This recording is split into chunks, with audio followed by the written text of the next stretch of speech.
We need to be able to function completely alone. If you can't turn all the music off, all the TV off, all the TVs, all the sound off, be alone in your own home, you have work to do.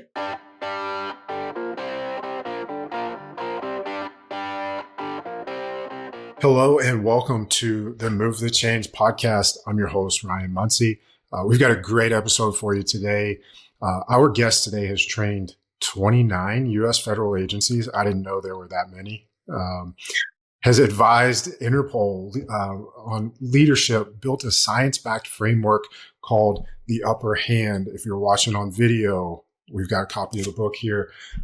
Our guest is Dr. Abbie Maroño. Abbie and I share the same publisher. So give a little shout out to Matt Holt and the Ben Bella publishing team.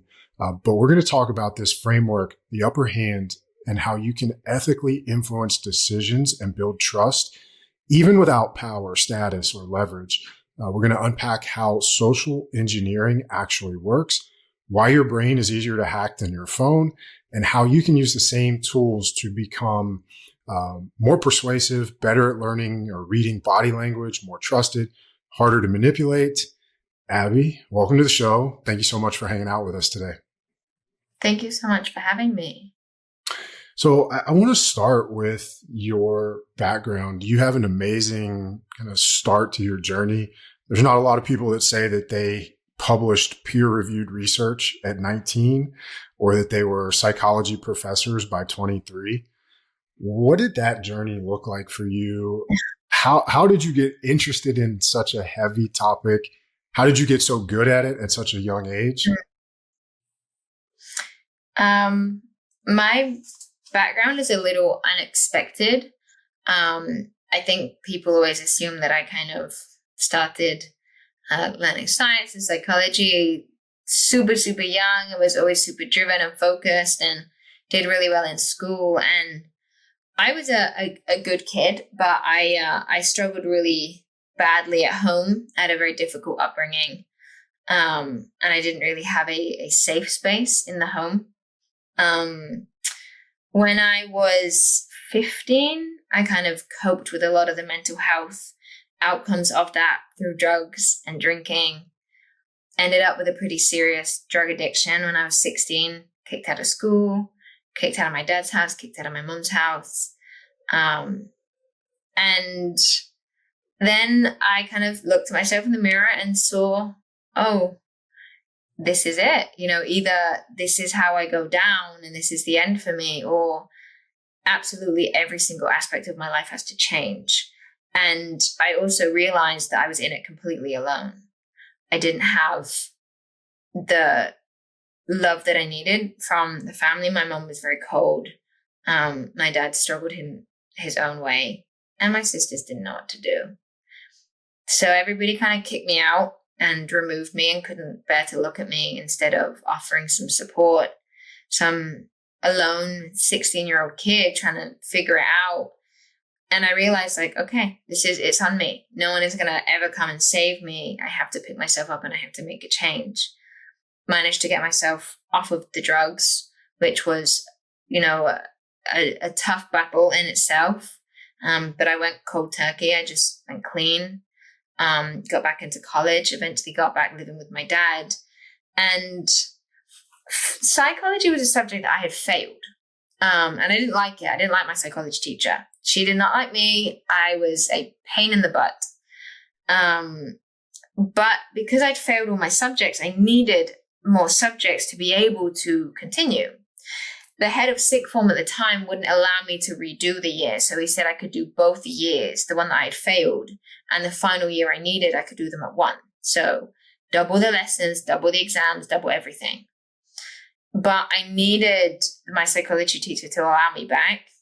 So we made a deal that I write her an essay once every week to show her I'm committed to change. And I'm also severely dyslexic. So I thought for a very long time that I was stupid because I couldn't do the things that other people could do so easily. And she taught me a way of learning. She taught me a way of structuring essays that I realized, I actually can do this. I just do it differently than these people do it. And she kind of saw that little spark in me trying to fight and put a little effort into me and put a little more time. And I went from failing it to getting 100% on all my psychology exams. I realized that psychology could help me understand things I didn't understand about myself. And I started to really like it. And it turned out to be the first thing I was ever good at in my life. And because I didn't have any friends, either I would walk around alone, pretend that I was like going to the bathroom, or just walking around to meet someone. I'd be alone all lunch times and break times. So she let me sit in her classroom with her. And I had my lunch there. And it gave me some stability, and I found psychology. I loved it. And by the time I went to university at 18, I'd already lived so much. I'd done the partying and drinking. I had fake IDs and tattoos. So I was done. And I was ready to get my head down. And I fell in love with the fact that there are questions about humans that we don't know the answers to. And to be a part of creating that answer, when I published my first research paper, that feeling of, I just discovered something. And big or small discovery, it wasn't known before you did it. And I fell in love with that concept. Mm-hmm. And I did my PhD, and I'm a bit of a workaholic. So I never just do one thing.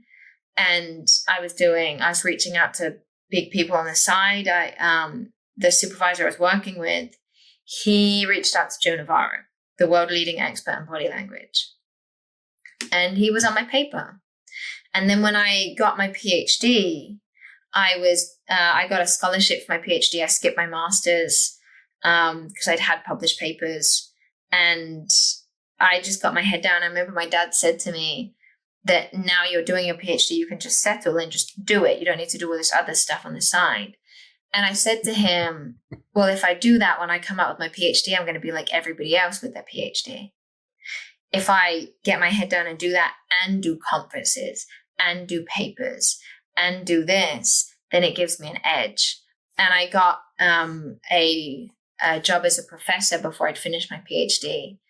And when I did that, I reached back out to Joe because I was starting my own research group. And I was very shy because he was such a big influential figure for me. And we got on a phone call or a Zoom call, and he just saw that little drive and passion in me. And he started mentoring me and guiding me. And I had so much love for nonverbals. And he opened so many doors. And then I had to prove that I could do the work to stay in them.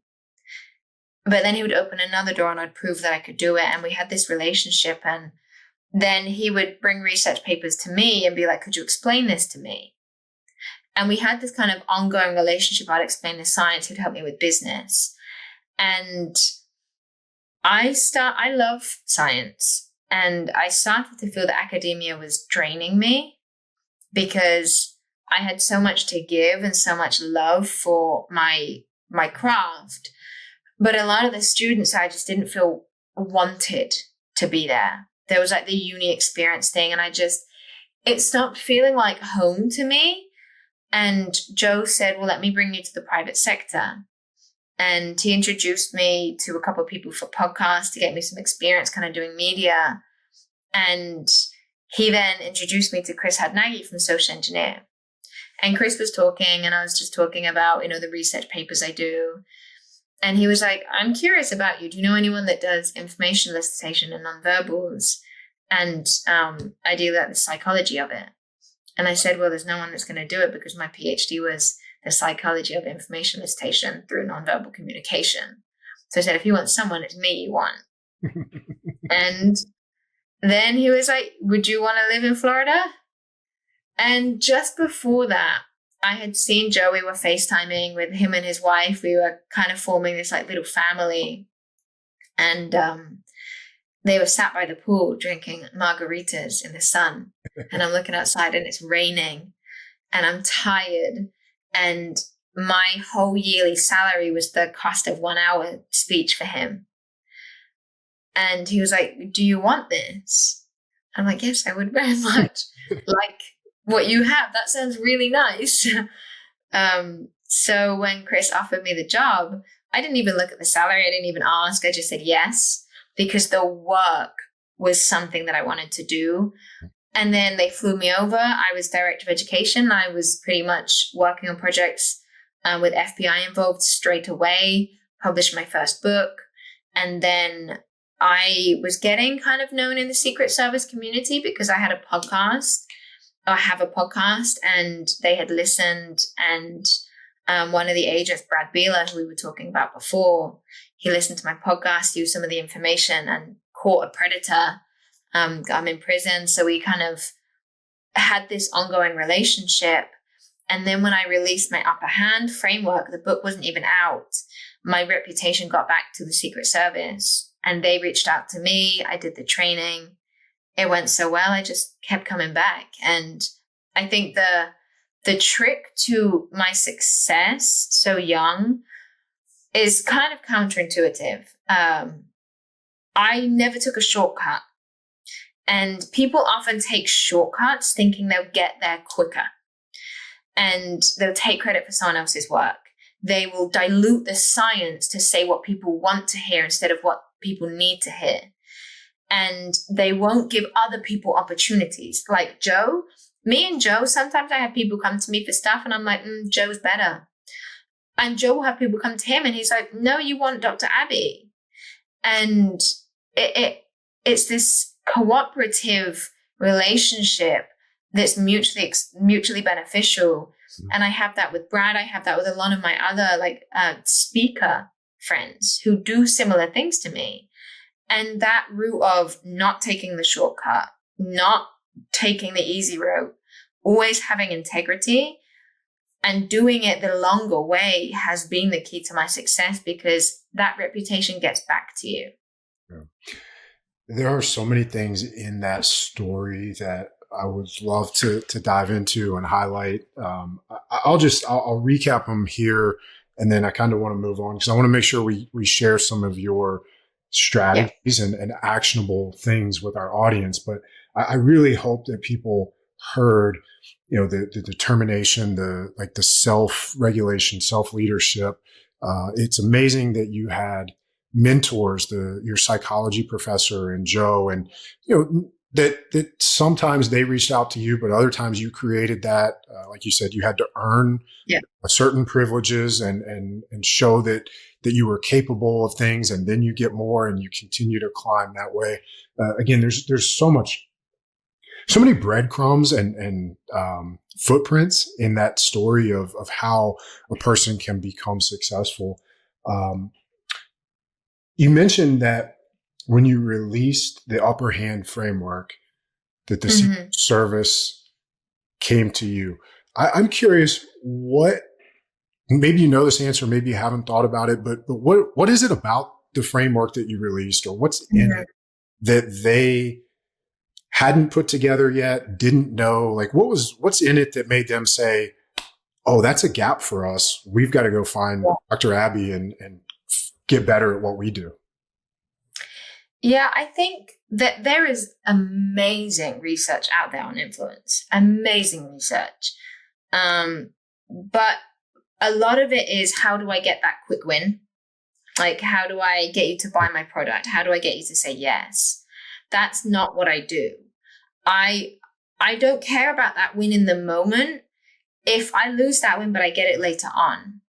The way I look at influence isn't how do I get that quick relationship. It's about relationship building. It's about having someone trust you, having maybe a no right now, but maybe they tell their friend about you and you get a yes from their friend, or maybe in a few years they give you that yes. It's about building long-term influence, stability over time with trust. And I had presented the ideas at the Human Behavior Conference, and there just so happened to be an agent there. And this was before the book was out. It was maybe pre-order. It may have been a little bit before. And when I presented it, the agent had brought it back and then had said my name. And Brad Beeler, my friend who is a Secret Service agent, who's the one that reached out after listening to the podcast, they had a conversation, and Other people were like, oh yeah, Dr. Abbey, I've seen her on Wired TV. I watched her on Court TV. Like they'd seen me on different news stations. And they're like, oh yeah, we like her stuff. We trust what she has to say. So then they called me in or they reached out and asked me to do it. And the other thing that they had said was the way that I try and teach is I try and make science accessible. Mm-hmm. My job as a speaker and an educator isn't to stand on a stage and be like, look how smart I am. Look at all these words I use. You don't understand me because you're not smart enough, right? I see so many experts like using these ridiculous words that they've just gone into a thesaurus and be like, what makes me sound like the big guy in the room, right? And they're right in a way to prove how smart they are. That is not my job as an educator. My job is how smart you are. Mm-hmm. It's this complicated thing. Let's dwindle it down. Let's keep that robustness of the evidence. Let's make the science still working with integrity. We're not changing anything. We're just making it easy to comprehend and then building it up so you can understand these complicated concepts in a simple way and go, oh, okay, that was easier than I thought it would be. And my favorite review, and I got this after the Maryland polygraph speech I did recently, is I remember one of the agents had said, I know everything you taught us was really complicated. And I don't mean this to sound rude, but it was easy. And I said, that's the best compliment you can give me. Yep. Because you understood the science. That's my job. And my reputation is always keeping that integrity, never changing the science, but trying to educate people in a way that they can understand. I speak on their level, not look how great I am and wonderful. It just doesn't work that way. You can take complicated things, simplify them enough, and then increase intensity. And things don't always have to, I teach a lot of neuroscience. You can teach a basic understanding of the brain without having to teach how the brain works in these really complicated ways. You can give them enough that it makes sense, that they can kind of fall, okay. And then they can go with that without trying to complicate them. And when it comes to influence, the way that I always see it taught is do X, get Y. Do this, triple your income. Do these 5 things and you'll win. You'll get every day. You'll get these broad claims. Human behavior doesn't work that way, but they never tell you why they work. What I try and do, instead of say, do this, get this, I try and teach them, this is how thinking works. This is the before. This is how it works. So they can understand how to build tools from that rather than just giving them a tool, because then if they're in a situation where it's not working, they don't really know why, because they only understand what to do, not why to do it. When you understand the why, you can be like, okay, that's why it isn't working in this context. I love it. I'm kind of laughing to myself at the beginning. You're talking about like, hey, I don't do this to pick up more dates or whatever. And I come from a fitness background. And so to me, it's like, what a novel concept that we're not going to say, hey, here's the 30-day plan to lose, however many pounds, whatever's on the tablet. Yeah. And we know long-term health is not seeking, those instant gratification type things, that you have to develop the habits and become a person who gets those results. Mm-hmm. I'm being a bit facetious when I say what a novel concept, but I love that you're applying that here. I want to give you a chance to show us your the way that you teach and the way that you make things so simple. If you're cool with it, maybe we go through kind of the 5 truths from the upper hand and, spend a little bit of time, few minutes on each of those 5. Yep. Okay. Yep. First, I love the connection to fitness, because it is. And I say that with education, it's the same as like mental health, intellectual health is the same as physical. You can't just do it quickly. You can't just get that result. I'm going to drop 30 pounds in a month. Just like I'm going to be an expert in this topic after this speech. doesn't work that way. Right. But that's what people sell. Yeah. And it's the same with physical health. It takes time and patience and improvement. And okay, this wasn't working, so I do it this way. It's the same with learning.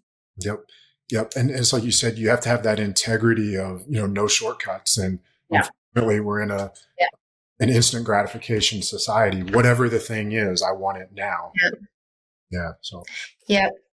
Okay. So let's start with the way that I typically explain how the 5 principles work is each principle is a digit on the hand.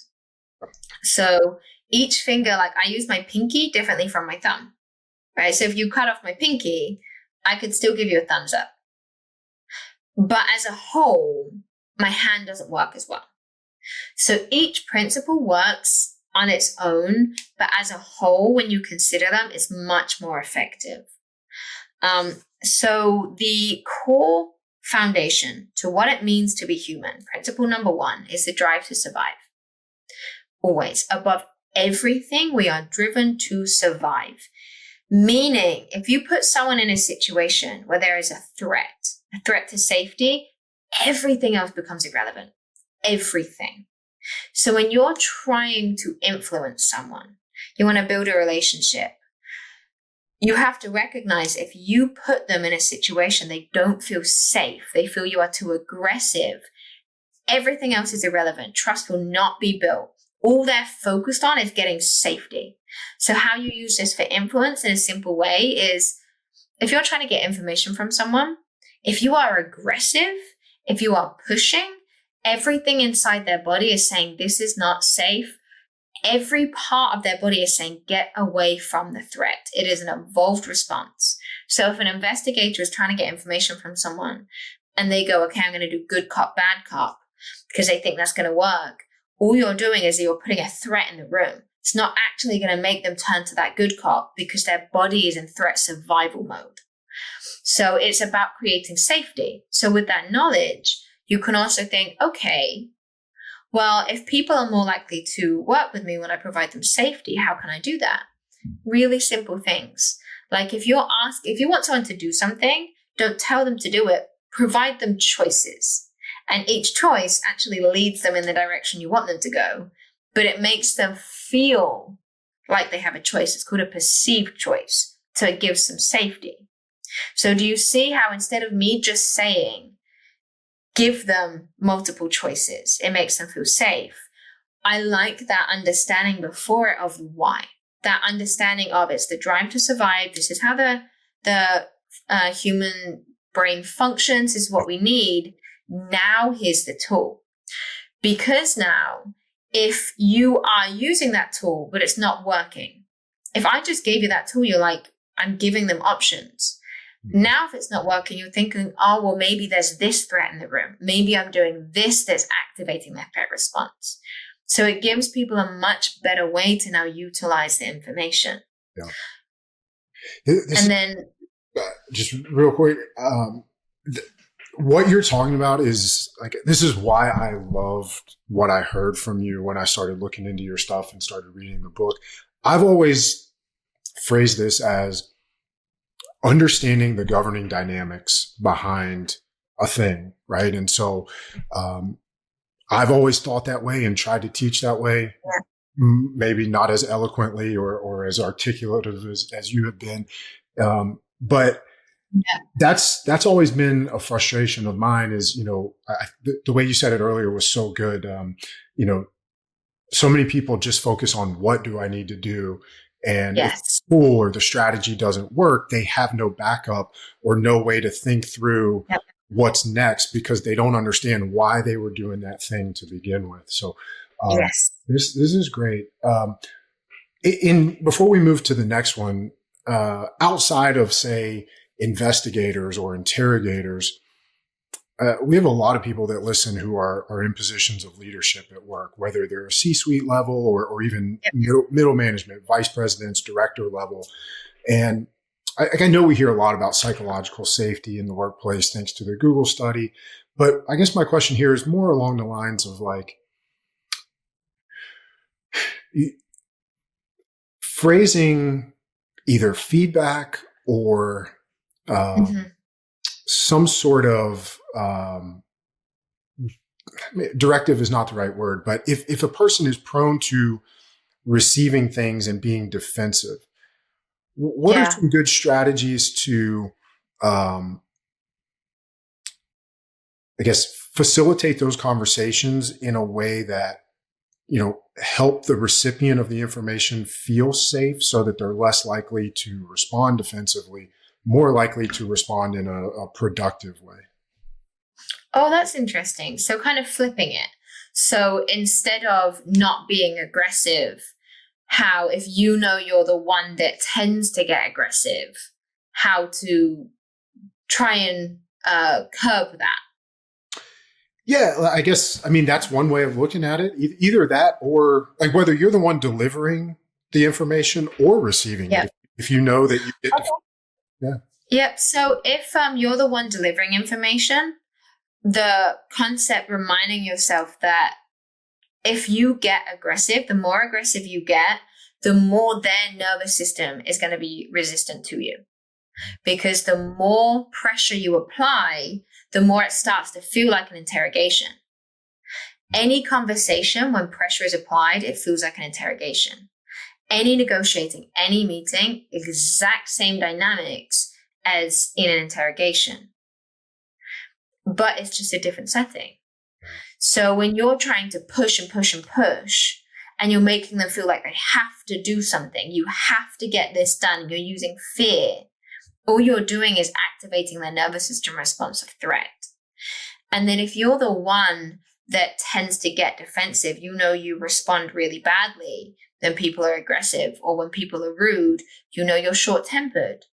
A tool that I use, that I give to my coaching clients, is nothing is about you. Instead of thinking when someone is rude or aggressive or even belittles you, instead of thinking, what did I do?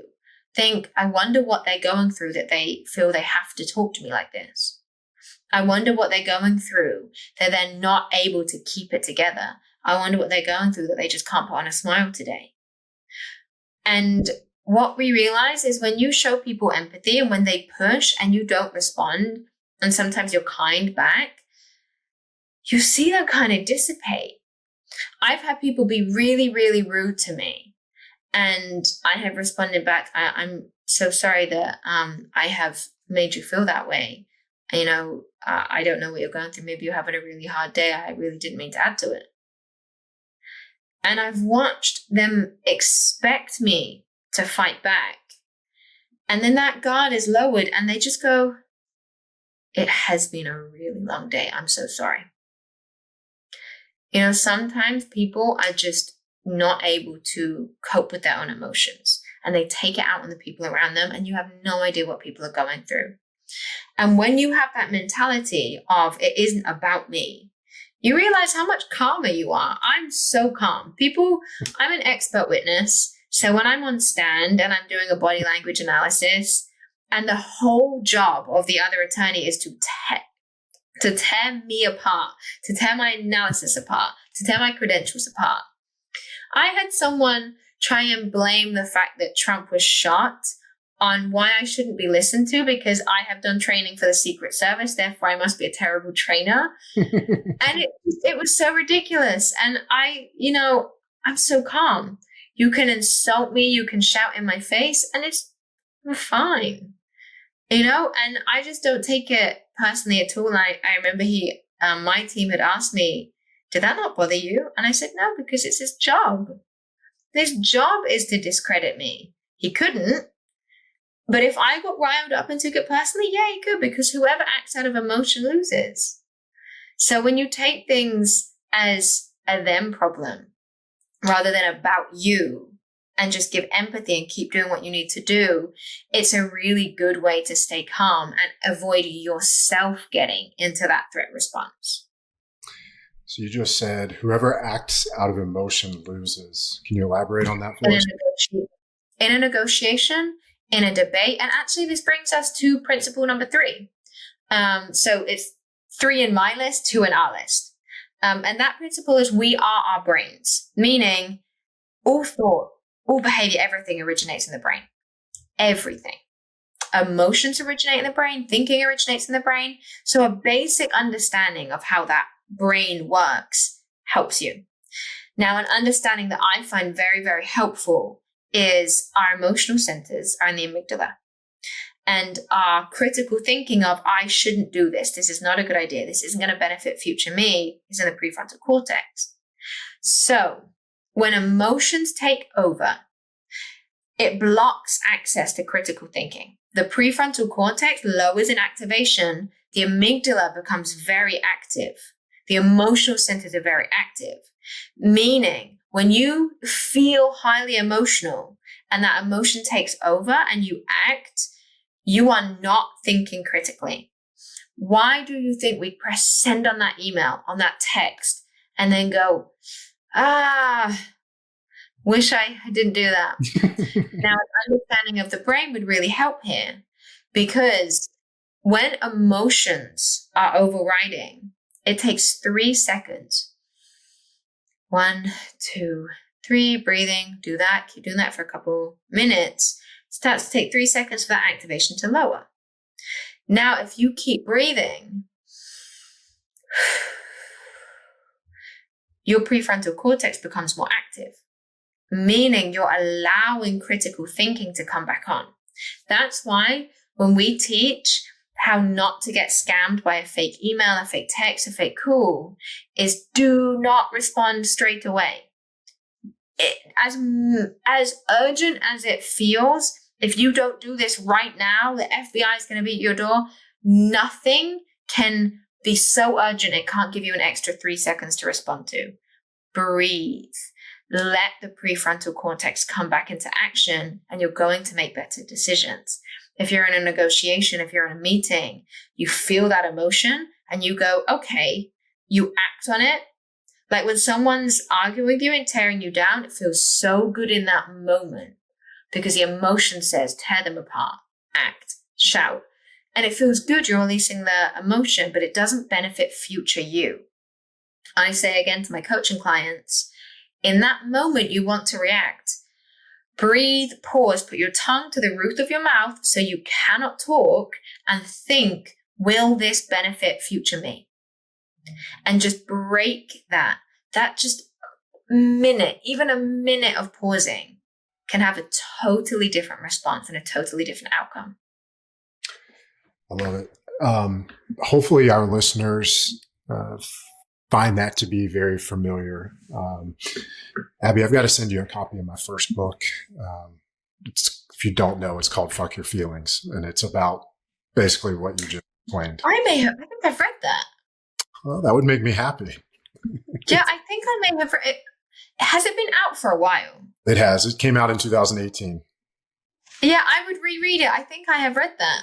All right. Well, we got to send you a copy of it. But everything you just outlined there, like I said, hopefully that's very familiar. But even just to have it differently, again, I love the way you're putting the pieces together. You said that was number 2 on our list, but number 3 in your. I mean, the brain one is number 1 or number 3, but number 1 and 2 for me is the drive to survive, and then we are social creatures, because these are 2 evolved mechanisms, so they pair really nicely together.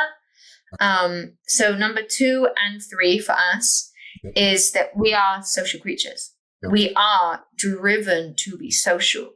Mm-hmm. And if someone gets physically hurt, you can see that pain activate in the brain. Mm-hmm. When someone has a social loss, it activates in the same regions. It is like you are physically in pain. That's why heartbreak hurts. You can see it in the body. You can see the pain in the heart when someone is heartbroken. Now, it doesn't register like the same as, say, I broke my toe, right? I'm not going to suddenly feel it like a broken bone, but pain registers in the body after social loss. So we are deeply wired to be social. Mm-hmm. Meaning, when we take these approaches to influence and we're thinking, okay, how do I trick them? How do I do this? Think about our nature. if you want something from someone, the best way to do it is to build trust, is to build cooperation, is to build rapport. It's to make them want to tell you, because we want to be social. We thrive in social groups. So that's why one of the most core elements to influence is trust, is always trust. It is the most important social criteria for anything when it comes to negotiations. Yeah. Think about it. If you have 2 insurance agents that you can go with, one is going to give you a better deal, but you don't trust him. One's more expensive, but you trust him. You always go with the one that you trust. Mm-hmm. It is so foundational to every relationship. So when it comes to getting someone to do something, given that our nature is social, I say to people, don't focus so much on the getting the win. Focus on building the relationship. If you want a confession, if you want a business deal, first 15 minutes of that meeting, 10 minutes, rapport building. Always rapport building first. Always focus on the person in front of you. Not just what can I get from them. Always focus on how can I relate to them? What is it that I can use to bond with them? How can I make them feel liking and trust towards me? And that is going to get you more wins than just how do I get this thing and how do I manipulate myself to get and manipulate them to get it? Yeah. So a follow-up question for you here on this one, similar to earlier where we kind of come at it from an opposite viewpoint, maybe. I'm curious. I think you've probably seen this as much as I have, where we're so wired to conform to societal norms because of how ingrained this is.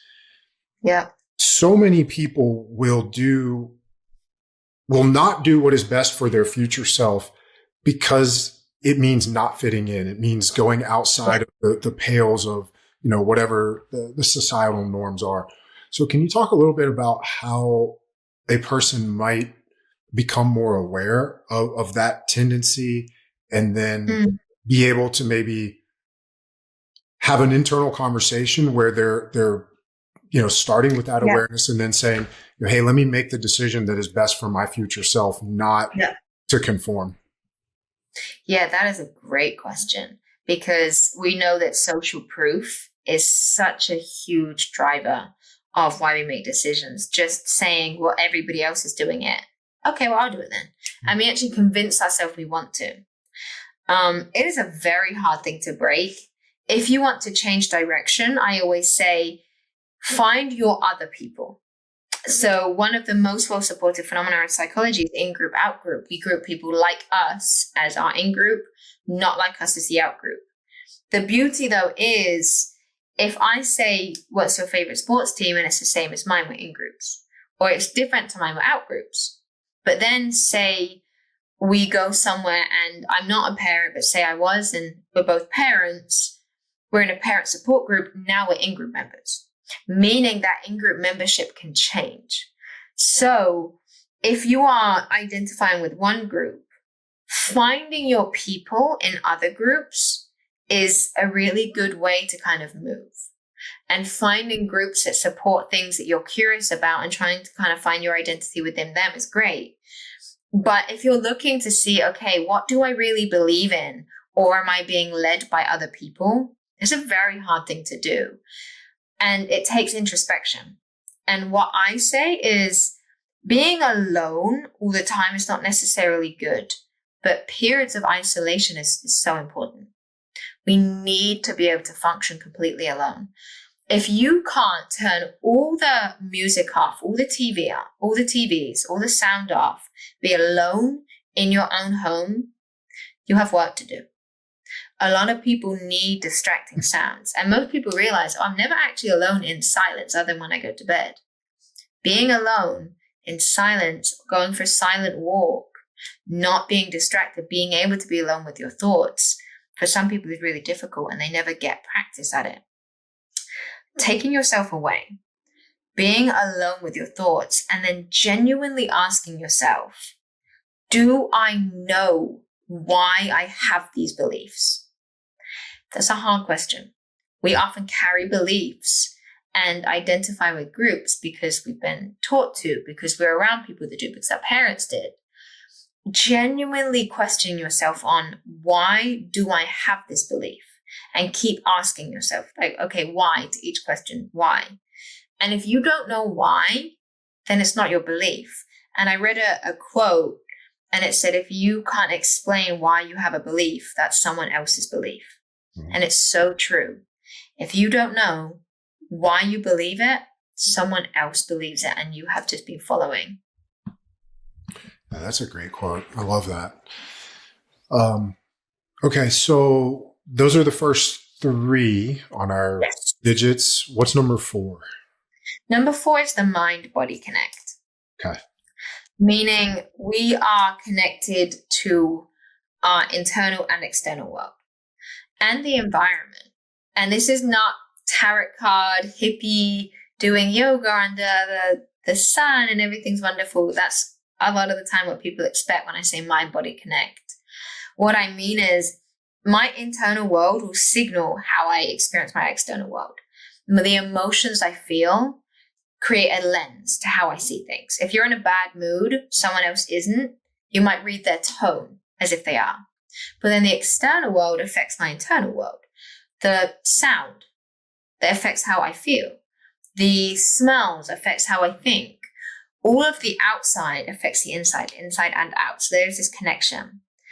If you want to function better, you need to understand that. So I hear a lot of people talk about how can I function better. If you want to be the best businessman, influencer, negotiator, whatever, you need good cognition. Understanding the impact that those things have on us. Like I was just doing a podcast before this. I run my podcast called The Doctor Is In, where we dive into a psychology topic. And I was talking about how a sleep schedule is more important than we realize. Because when we have too much cortisol in the brain and the body, we don't think as clearly. And we don't recover as clearly, both physically, mentally, emotionally. When we wake up as the sun comes up, wind down as the sun goes down, it regulates our cortisol. It regulates our serotonin. It helps our mood stay stable. It helps with stress levels. When we wake up too early, wake up too late, it's dysregulated from an optimal state. I'm a night owl. You might be, your brain isn't. Your brain is not a night owl. You may be able to function that way, but you're not actually at your optimum. And then think about things like our diet. 90%, 95% of our serotonin is made in our guts. So you don't think that food has an impact on your mental health? Absolutely it does. We know the microbiome has a huge impact on mood, emotions, feelings, stress, health, everything. And there's also research showing that when you spend a lot of time around people, your microbiome sink. So you become biologically more like the people around you. And think about it too, if you're women, periods sink. We become attuned to the people around us. So your environment matters. If you're around a lot of people that drink and do drugs and smoke and party and have really unhealthy behaviors, you're taking that in multiple ways. You're being affected by it psychologically, biologically, physiologically. Your circle is so important. Your routines are important. The little things you consume are important. And it's that mind-body connect. If you want to give to the world optimally, you have to be aware that you are taking in and it's affecting you. Absolutely. So when you walk into a room to teach or to do some kind of a consultation, are there physical or nonverbal adjustments that you make deliberately to influence how you show up or how the room perceives you? Yep. So one I love is we use metaphors to talk about our experiences, like it was a tough conversation or it went smoothly. And these are physical things, but we know, okay, tough was it was hard. Or if I say it was a heavy conversation, we know that it was emotionally very difficult. Or if I say someone is cold, it means they're hostile. If I say someone's warm, we know it means they're friendly. But it actually goes beyond this metaphor. It's called embodied cognition. The parts of the brain that process physical temperature appear to also process social temperature. So they affect one another. And again, this is because we're affected by our environment. There's been a lot of studies done that when I change the temperature of the environment, I change how cooperative people are. So if you are in a warm room having a conversation with someone, they perceive you as more socially warm. If you're cold, they perceive you as more socially cold and hostile. If you're drinking a coffee and having a conversation, they perceive you as more socially warm. Holding a cold drink, more socially cold, more hostile. So those little things, I always make sure the temperature is comfortable. It's not too cold. And these are only tiny little nudges, but it affects cooperation and everything as a whole. Those little nudges are so important when you accumulate them. So I always make sure it's a really comfortable environment. Interesting. Okay, so for the sake of time, let's go to the fifth tree here, and then I'll just say it now. We're not going to get anywhere near through all the things I wanted to ask you about. So if you're up for it, would love to have you back on the show. Absolutely. Second time, third time, like you might be a recurring guest because there's so much more that I'd love to cover. But again, for the sake of time, I do want to get the fifth element in here. So what's number 5? Yep. Number 5 is self-identity. This is the one that is not biological. All of the others have been evolved, biological. This one is so uniquely psychological. So we all have characteristics and beliefs and ways we see ourselves. For example, if you see yourself as a strong person in a situation where you have been trialed with endurance, if you don't want to, but you go, no, I'm strong, power through. Just like if you go, no, I'm a victim, you adopt a victim mindset, I can't do this, you're not going to do it. If you see yourself as a kind person, when you're in a situation where someone needs help, even if you don't want to, you're like, no, I'm kind, I do this. And we like to believe the way we see ourselves is generally positive. And we are motivated to maintain our self-perception. And this is really, really important because if you threaten someone's self-identity or you contradict it, they are reactive to it. If I see myself as strong and someone calls me weak, oof, that hurts. If I see myself as strong and they call me strong, I like them. I can build relationship with them. It feels good. So understanding how someone sees themselves and understanding how to reinforce it is a good way to build relationships.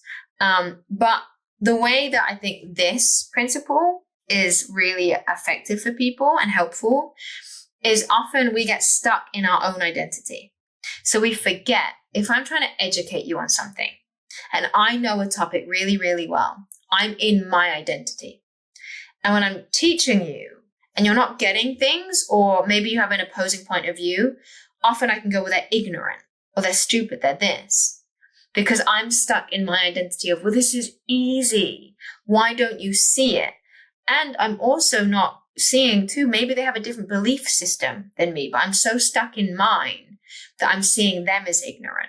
And I'm not stepping out of my own self-identity and stepping into theirs and being like, this is how they need it to be explained. So that's what, when we were talking at the beginning about how I teach as an educator, I step out of me and I think about the identity of my audience. What is it that they need? And then let me reverse engineer that to what I would teach for them and how I would teach, rather than what do I want to teach in the way that I want to teach it. It's about understanding who they are and what they need instead of what you want to give them.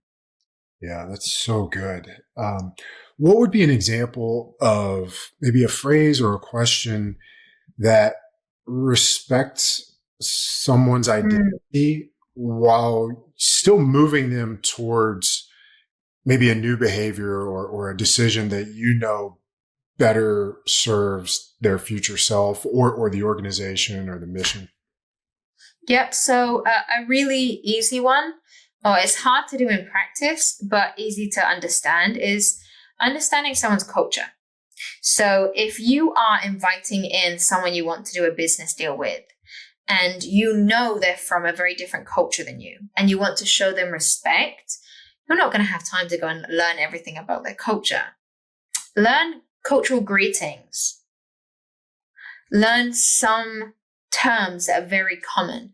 I think when you greet someone of a different culture and you show them that you have taken the time to understand their culture and you greet them in a traditional way, it opens that interaction in a very respectful way. And I think that when you understand, okay, what do they need? And you step into that culture, and you're not being, a lot of people take that too far and try and use terms and way too many things that can feel a little mocking or offensive. That's not what we're doing. Understanding that cultural greeting, because greetings are such a big thing. Doing that when you first meet that person is a huge sign of respect. And that's you stepping out of your identity of how do I normally do this, and stepping into how would they feel respected and how can I do that? Yeah, that's really good. If you have a few minutes left, I'd love to run through a quick rapid fire where maybe I'll give you a scenario, something that happens to a lot of us on a daily basis or on a regular basis.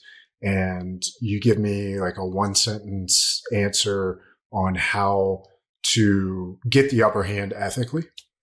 Yeah, let's do it. For example, somebody is getting interrupted constantly in meetings. What would we do? I have a technique called pants yourself. And it means basically being vulnerable. And instead of saying you're the problem, say I'm struggling with this. You're emotionally pantsing yourself. Instead of saying you're being rude, I make it about me and saying I'm finding this hard to follow because of the interruptions. Please, could you explain it and just slow it down so I can follow, rather than you're doing this wrong, right? I'm making me the problem so it feels less aggressive. I like it. All right. So let's say another one would be if you need to say no without damaging the relationship. I guess it depends on the context for that one. If you're going to say no for something and it's for your safety, straight no, the relationship gone, right? So it really depends on the context for that. But helping people understand. So going to that identity, often if they're asking you for something and you resist, they're stuck in their thinking. Giving people a clear reason, being transparent, helps show them where you're coming from. It shows them your identity or your self-identity, that aspect. So sometimes being transparent about yours can help them with theirs. Okay. We'll do one more. Let's say you suspect somebody is lying, but you can't prove it. Oh, I love this topic because I teach deception detection tactics with conversation. But to fit into this one, a great one to remember is we often will give ultimatums and say, if you don't tell me, then this will happen.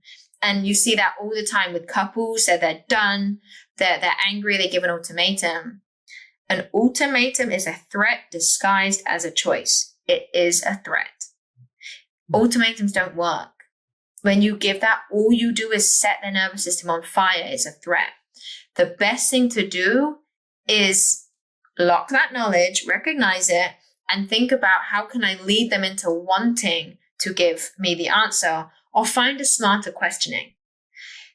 It's avoiding questions that trigger that stress response. For example, if someone is lying and I want to give them an ultimatum, I want to get angry, I remind myself, that's not going to benefit future me. That's not going to give me the response I want. So I change my approach.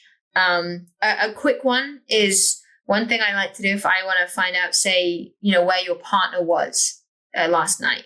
You don't say, where were you? You say, oh, what did you have to eat? Because that will tell me where they are.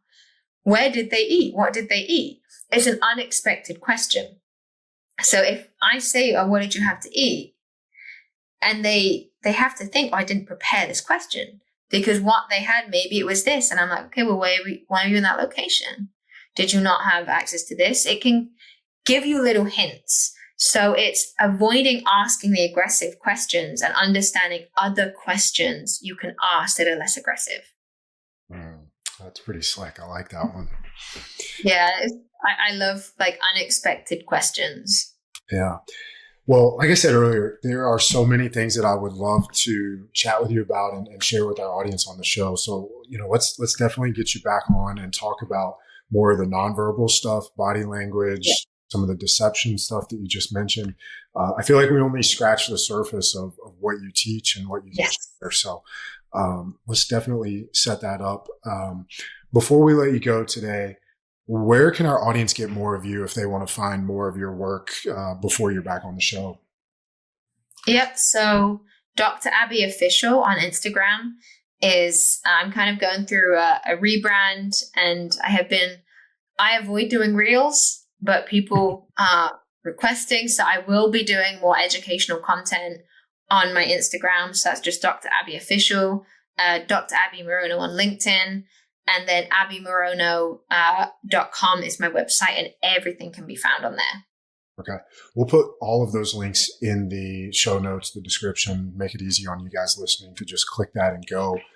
If you're watching the video, this is the cover of the book. That's what you want to look for, the upper hand. It is a really, really great read. I highly recommend it. Abbie, thank you so much for hanging out with us on the show. For you guys listening, as always, we appreciate you being here. Look forward to sharing more amazing guests in our future episodes with you. And as always, keep moving the chains. We'll catch you on the next one.